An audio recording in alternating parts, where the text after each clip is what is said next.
నిన్ను ముట్టినవాడు నా కంటి పాపను ముడుతున్నాడని చెప్పి పాడాడు. అదేంది మనల్ని టచ్ చేసినోడు ఆయన కంటి పాపను టచ్ చేయటం ఏంటంటే, బాడీలో ఎక్కడ ఏ పార్ట్కి ఎఫెక్ట్ అయినా ముందు బ్రెయిన్కి సమాచారం పోయిద్ది. అవునా కాదా? కాదా? అవును. బ్రెయిన్ ఎక్కడ ఉంటుంది? మోకాల్లో ఉంటుందా? బ్రెయిన్ తల్లో ఉంటుంది కదా. రైట్. ఫస్ట్ సమస్య బ్రెయిన్కి సంకేతం అంది, దాని పరిష్కారం బ్రెయిన్ ఇస్తుంది. కాల్లో ముళ్ళు గుచ్చుకుంది, దన్మని బ్రెయిన్కి సంకేతం వెళ్ళిద్ది. బ్రెయిన్ వెంటనే చేతికి సమాచారం ఇస్తుంది, కాల్లో ముళ్ళు దిగింది, అర్జెంటుగా చెయ్యి, నువ్వు వెళ్ళి తీయి అని. అదంతా క్షణాల్లో రెప్పపాట్లు జరిగే వ్యవహారం. కాబట్టి టోటల్ బాడీకి ఎక్కడ ఏ డ్యామేజ్ అయినా ఫస్ట్ సమాచారం బ్రెయిన్కి, ఇబ్బంది బ్రెయిన్కి, సమస్య బ్రెయిన్కి. అందుకే సౌలా సౌలా నన్నెందుకు హింసిస్తున్నావు అన్నాడు. చాలామంది ఫీలింగ్ అనమాట, నన్ను ఇంత మాట్లాడినంటే మరి దేవుడు ఏం చేస్తున్నాడో ఏమో అని. నేను చెబుతున్నా, నీకు దెబ్బ తగిలే కంటే ముందు అక్కడ తగిలింది. నిన్ను నిందించు వారి నిందలో నా మీద పడెను. నిన్ను టచ్ చేసిన వాడు నిన్ను కాదు, ముందు నన్ను టచ్ చేశాడు. తన్ను లేని నువ్వు, నొప్పి పుట్టింది నాకు. నొప్పి సంకేతం దేనికి పోయిద్దో తెలుసా? బ్రెయిన్కే పోయిద్ది. చాలామందికి ఇది గ్రహింపు ఉందో లేదో మరి. అదే ఇప్పుడు ఉదాహరణకి బ్రెయిన్ పనిచేయలేదనుకో, గుచ్చినా మనకు అర్థం కాదు.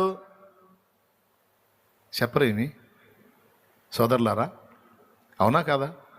ఉదాహరణకి మనకి క్లోరోఫామ్ ఇచ్చారు అనుకో ఆపరేషన్ చేయడానికి, పొట్ట నిలువునా కోసినా సరే డాక్టర్ అక్కడ పొట్ట ఓపెన్ చేస్తా, ఏం పేరు నీ పేరు?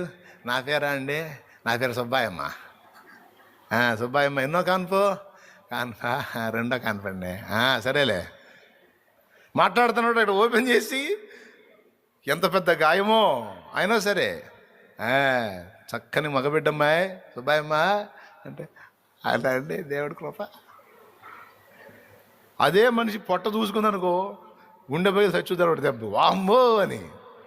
దేవునికి స్తోత్రం. అంటే చూడు, ఆ నొప్పి సమాచారం, నొప్పి సంకేతం బ్రెయిన్కి అందకుండా, ఆ స్పర్శ పని చేయకుండా దాన్ని బంధించి సర్జరీ చేసి కుట్లేసి, ఇక మత్తు దిగిన తర్వాత ఇక చూడు ఒక వారం రోజుల పాటు ఇంటి మొత్తం అల్లాడిచ్చిది కదా. అవునా తల్లి? అవును కదరా. అంటే బ్రెయిన్ ఒకవేళ కొంతమందికి బ్రెయిన్ డ్యామేజ్ అవుతుంది, వాళ్ళ బ్రెయిన్ డెడ్ అవుతుంది. మిగిలిన బాడీ మొత్తానికి నువ్వేమన్నా చెయ్యి, అర్థం కాదు. అంటే ఇప్పుడు మన బాడీలో ఏం జరిగినా మనకి మెయిన్ బ్రెయిన్ సమాచారం వెళ్ళేది. ఇప్పుడు నొప్పి భరించేది ఏది? నొప్పి ఫీల్ అయ్యేది ఏది? పెద్దగా చెప్పండి, ఏది నొప్పి ఫీల్ అయ్యేది? బ్రెయినే. ఇప్పుడు చెప్పు, అసలు నేను ఇంత బాధపడుతున్నా దేవుడికి తెలుసో లేదంటే తెలియదు. నీకు తగిలిన నొప్పులన్నీ ముందు నీ బ్రెయిన్ ఎవరు? ఏసై, ఆయనకే తగులుతుంది. అందుకే చెప్తున్నాడు ఆయన, నిన్ను ముట్టినోడు నన్ను ముడుతున్నాడు, పిచ్చిదాన నువ్వు బాగానే ఉన్నా, నాకు తగులుతున్నా నొప్పి అని. తమ్ముడా, నిన్ను టచ్ చేసినోడు నిన్ను కాదు, ఆయన టచ్ చేస్తున్నాడు. అది అసలు విషయం. ఇది అబద్ధం కాదు, నగ్న సత్యం. ఈ లింక్ ఎప్పుడు ఏర్పడిందంటే, ఏనాడైతే మారు మనసు పొంది ప్రభుని హృదయంలో చేర్చుకొని బాప్తిస్మం పొంది ఆయన వారం అయ్యామో ఆనాడు ఏర్పడింది ఈ లింకు. ప్రభుతో మనతో ఆయనకి అప్పుడు అంటు కట్టబడ్డాం. ఈ అనుబంధం అప్పుడు ఏర్పడింది. అందుకే ఈ అనుబంధం ఏర్పడింది కనుక ఎన్నోసార్లు చెప్పాడు, ఇక చింతపడొద్దు. ఇక నేనున్నాను కదా. ఇప్పుడు నువ్వు ఆలోచించు, ఇప్పుడు కాలు వెళ్తూ ఉంటుంది, బ్రెయిన్ కాలుకు ఆలోచన చెబుతూ ఉంటుంది. తెలుసా? బ్రెయిన్ కంటికి చెప్పే కన్ను, నువ్వు చూడు, ఆ కాలుగాడు ఎట్టబడితే అట్ట పోతుంటాడు, వాడికి తెలియచావదు. నువ్వు చూసి ఎక్కడ అడిగేయాలో, ఎక్కడ అడుగు వేయకూడదు, ఎక్కడ గుంట ఉందో, ఎక్కడ ముళ్ళు ఉన్నాయో, ఎక్కడ ఏముందో నువ్వు చెప్పంటే కళ్ళు చెబుతూ ఉంటాయి. కాలు పక్కవో, లేదా ఇటు పోతూ ఉంటాడు. ఏది? కాలుగాడు పోతూ ఉంటాడు. ఇప్పుడు ఈ బాధ్యతను తీసుకుంది ఎవరు? ఇప్పుడు చింత కాలుకుందా, బ్రెయిన్కి ఉందా? మీరు పెద్దగా చెప్పాలా. రైట్. చింత చేతికి ఉందా, బ్రెయిన్కి ఉందా? అంటే ఇవి ఉండటానికి ఉన్నాయి కానీ వీటికేమి పోతా ఉంటాయి అన్నమాట. ఇప్పుడు ఈ చింతంతా ఎవరి నెత్తినుంది? బ్రెయిన్ నెత్తిన. ఇప్పుడు మనకి బ్రెయిన్ ఎవరు? ఇప్పుడు చింత అంతా ఎవరిది? మరి నీ బిల్డప్ ఏంది? ఏందబ్బా? ఇప్పుడు కాల్ ప్రొటెక్షన్ ఎవరి చేతిలో ఉంది? చెప్పు. చేతుల ప్రొటెక్షను, పొట్ట ప్రొటెక్షను, చర్మం భద్రత దాందేగా. ఇది రహస్యం. దీన్ని బట్టి ఆలోచించు. అసలు మొత్తం వ్యవస్థ ఎవరి చేతిలోకి వెళ్ళింది? అది నీరథ అశ్వముగా నీ త్యాగ బంధము నన్ను బంధించెనా. నీరథ అశ్వముగా నీ త్యాగ బంధము నన్ను బంధించెనా. అందుకే నేనేం ఫీల్ కాను. ఎవరైనా నన్ను తిట్టుకున్నారని తెలిసిందో కూడా నేను ఫీల్ కాను. నా మీద నిందా ప్రచారాలు చేస్తున్నారన్నా ఇబ్బంది పడను. ఎందుకు? కాల్ ఫీల్ అయితే అట్ట బ్రెయిన్ కదా ఫీల్ అవ్వాలి. ఏమంటారు? బాడీ కాదు ఫీల్ అవ్వాల్సింది, బ్రెయిన్. నా బ్రెయిన్ ఎవరు? పెద్దగా అది తిట్టినోడి పళ్ళు ఎట్టాలు కొట్టాలో బ్రెయిన్ చూసుకుంటా. నాకెందుకు? బుద్ధి ఎట్ట చెప్పాలో బ్రెయిన్ చూసుకుంటా. నాకెందుకు? అందుకే అవమానానికి సిద్ధమైన, అవహేళన సిద్ధమైన, ఏది సిద్ధమైనా ఐఎమ్ రెడీ. ఏం చేయాలా? పైన ఉన్నారు పెద్ద సార్, వారు చూసుకుంటారు. మాకేం సంబంధం లేదు. ఆయన నడిపిస్తాడు, మేము నడుస్తాం అంతే. ఎవడికి ఏం న్యాయం చేయాలో ఆయన చేస్తాడు. మ్యాటర్ నేనన్నా తేలిగ్గా తీసుకుంటే ఆయన వెరీ సీరియస్గా తీసుకుంటాడు. నోరు జారి మాట్లాడారు, మోషే పడ్డాడు, కానీ దేవుడు ఒప్పుకోలా. మోషే పడ్డాడు, అన్న అక్క దూషిస్తే మోషే పడ్డాడు, కానీ దేవుడు ఒప్పుకోలా. రా అనుంది రాని మీతో అన్నాడు. మోషే అంటాడు, ఏముందిలే నాయన, నేను వదిలిపెడితే నువ్వు పట్టుకున్నదంటే నువ్వు వదిలిన కేసు నేను వదలను, వాళ్ళ సంగతి చెప్పాల్సిందని పిలిచాడు.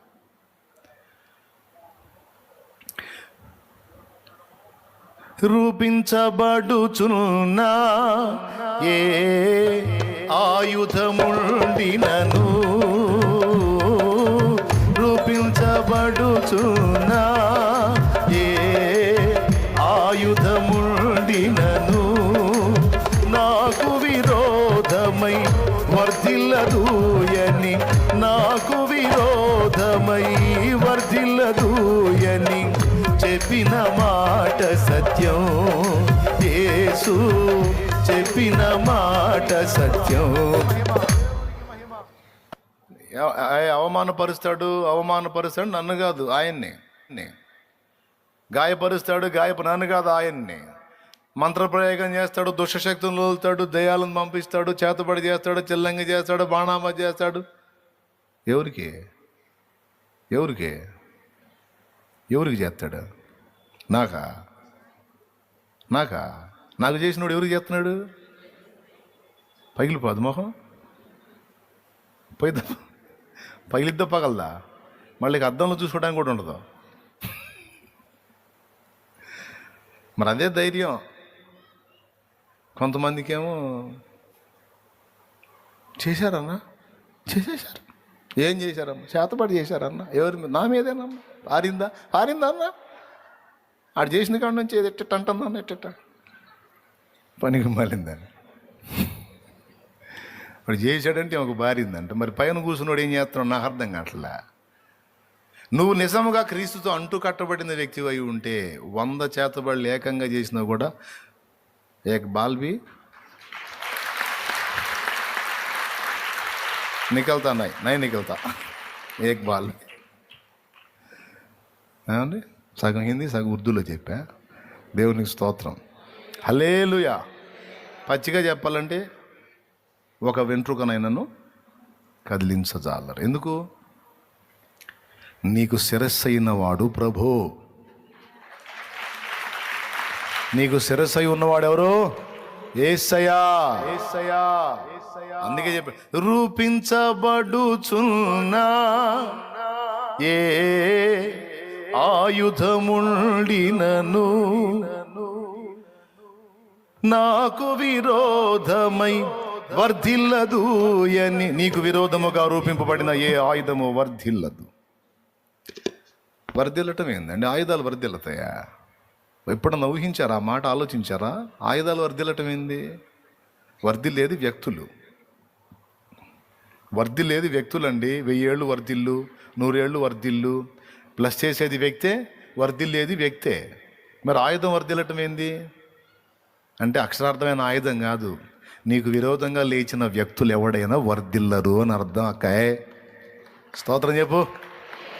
అదన్నాయ్, నీకు విరోధంగా లేచిన ఎవడు వర్ధిల్లడు. నిన్ను నాశనం చేయాలనుకున్నాడు వాడే సిగ్గు తెచ్చుకునేటట్టు అయిపోతాడు.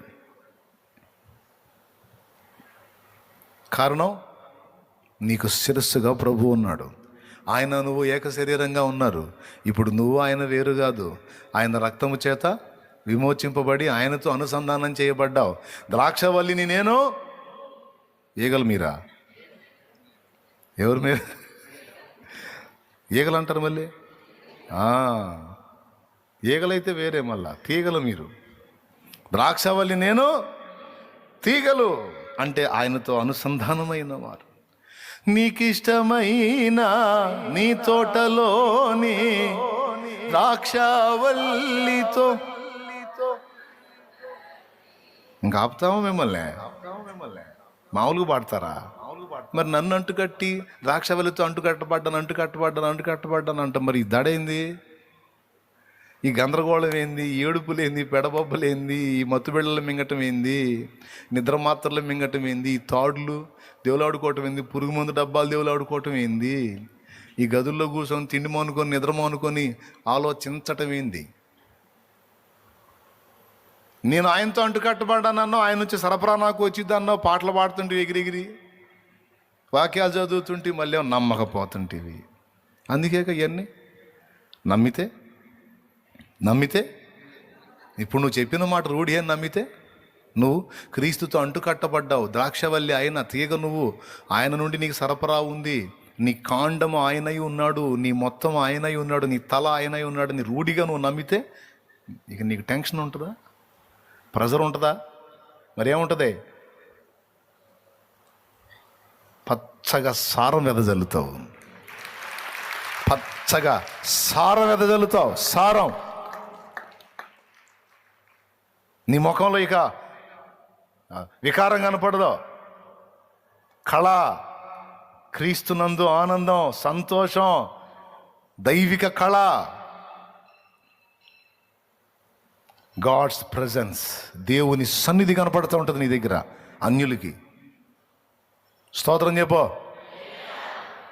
ఏది అసలు సూత్రం తెలుసుకుంటే ఏంటి సూత్రం? నీవు ఆయనతో అనుసంధానం చేయబడ్డావు. జరుగుతున్నవేవి ఆయన ఎరుక లేకుండా జరగట్లేదు. నీ దగ్గరకు వచ్చేవన్నీ నీకంటే ముందు ఆయన కళ్ళే చూస్తున్నాయి. నీ దగ్గరకు వచ్చే వాటన్నిటి గురించి నీకంటే ముందు ఆయనే ఆలోచిస్తున్నాడు. ఇది నమ్మితే, ఇది నిజంగా నువ్వు స్పష్టంగా గ్రహిస్తే అశాంతికి తావెక్కడా? ఆవేదనకు తావెక్కడా? ఇక నీ నోట వచ్చే సంతోష స్తుతి గానాన్ని ఆపేవాడెక్కడా?